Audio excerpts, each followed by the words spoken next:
भगवान अब शांति दूत बन करके गए कहा हस्तिनापुर में, क्योंकि दुर्योधन जो है वहां संकल्प कर चुका था कि पांडवों को कुछ नहीं देंगे।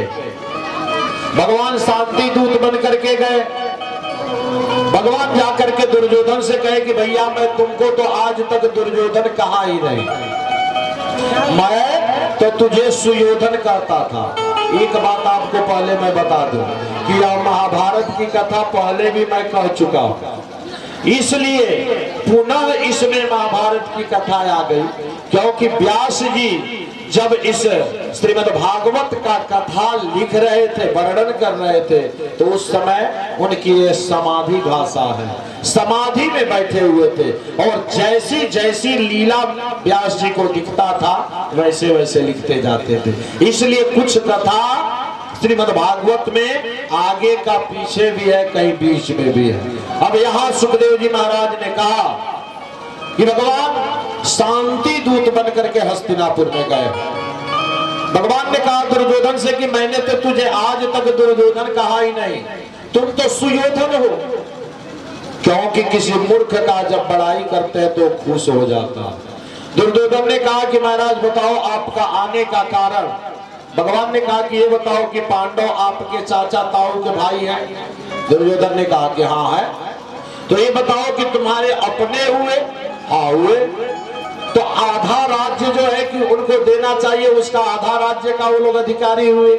दुर्योधन ने कहा एकदम नहीं हुए, मैं एक सुई के नोक के बराबर नहीं देने वाला हूं। गोविंद आप यहाँ आए हो समझाने के लिए कि मैं पांडवों को दे दूं अपना राज्य, बिना युद्ध का मैं एक सुई के नोक के बराबर नहीं देने वाला। भगवान ने कहा क्या बात करते हो दुर्योधन, अरे युद्ध का बात करते हो, तुमने युद्ध कभी देखा है? अरे अपने मम्मी के, दादी के, नानी के गोद में युद्ध का कथा श्रवण किए होंगे। अरे युद्ध में कितनी माताएं विधवा हो जाती है, कितने बच्चे मारे जाएंगे, कितना नरसंहार होगा। दुर्योधन युद्ध का भीषण तुम अभी देखे नहीं हो। गंधारी ने तुरंत हाथ दबा दिया और कहा कि अरे किससे बात कर रहे हो, मालूम है ना ये गोविंद है, एक सेकंड लगेगा युद्ध को समाप्त करने में। दुर्योधन चुप शांत हो गया, कहा कि अरे चलो प्रभु, मैं तो दिल का साफ आदमी हूं, सब कुछ कह देता हूं, इसलिए चलिए पहले हमारी माता जी ने आपके लिए भोजन बनाया है, पहले भोजन करिए और बाद में हम सब बैठ करके बात कर लेंगे। आप सब बड़े जो कहोगे वो मैं मान लूंगा, जो कहोगे पांडवों को दे दूंगा, जो आप कहोगे मैं ले लूंगा। भगवान ने कहा कि दुर्योधन 2 ही समय में भोजन किया जाता है। दुर्योधन ने कहा कि आपके लिए 56 भोग माता जी ने तैयार किया है। भगवान ने कहा कि 2 ही समय भोजन किया जाता है, या तो पहले पेट में अगर भूख हो तब भोजन किया जाता है, भूख लगा हो तब, नहीं तो दूसरा अगर किसी का भाव प्रबल हो, किसी का प्रबल भाव हो, वह भाव से भोजन कराना चाहता हो तो दूसरा भोजन किया जाता है। और दुर्योधन, न मुझे भूख लगी है और न तुम्हारा भाव प्रबल है। दुर्योधन से भगवान ने कहा कि मेरा तो निमंत्रण विदुर काका के यहाँ का है। दुर्योधन ने कहा कि विदुर जी के यहाँ, अरे वो मंत्री नहीं है, मंत्री से निकल चुके हैं हस्तिनापुर से, उनको खाने के लिए अपना तो है नहीं, आपको क्या खिलाएंगे।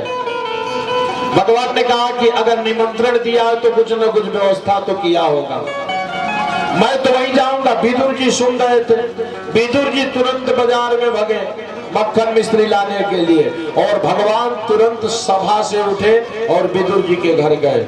और विदुर जी के घर में गए, महाराज विदुरानी जो स्नान कर रही थी, विदुर जी कह के गए थे देवी स्नान कर करके गोबर का चौका लगा देना और पीढ़ा सजा देना, क्योंकि भगवान गोविंद ने कहा है कि विदुर काका के यहाँ निमंत्रण है और भगवान जो कहते हैं वो करते ही हैं। विदुर जी के आने से पहले भगवान पहुंच गए। भगवान ने दरवाजा खटखटाया, काकी जी विदुरानी दौड़ करके आई, जैसे दरवाजा खोली निर्वस्त्र थी, भगवान को देखते रह गई।